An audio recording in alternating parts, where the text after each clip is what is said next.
দেখেন এই যে আমাদের এখানে বিনিয়োগ না আসার একটা বড় কারণ হলো আমরা এখন গ্যাস দিতে পারছি না, তাই না? এটা তো একটা একটা একটা মূল একটা একটা কারণ, তাই না?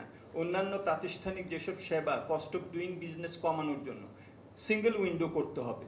লজিস্টিক্স পলিসি একটা আছে, প্রণীত হয়ে গেছে, সেটাকে বাস্তবায়ন করতে হবে।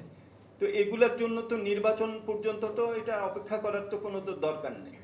হ্যাঁ, সুতরাং এই জায়গাগুলিতেও আমাদের কিন্তু একটা একটা আমাদের মানে প্রত্যাশা ছিল যে এইসব জায়গাগুলোতে ডিজিটালাইজেশন, এটার জন্য কি নির্বাচন পর্যন্ত অপেক্ষা করতে হবে আমাদের?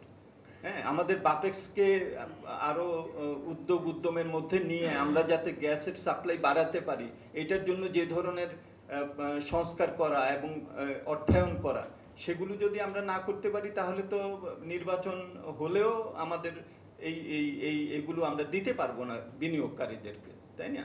সুতরাং এইটাকে একটু আমার মনে হয় যে বৃহত্তর প্রেক্ষাপটে একটু চিন্তা করার ব্যাপার আছে। আমরা যখন বলছি যে নির্বাচন একটা হয়তো নিশ্চয়তা দিবে, তার অর্থ এই না যে যেটা নাকি আমাদের এখন করণীয় সেটার গুরুত্ব নেই।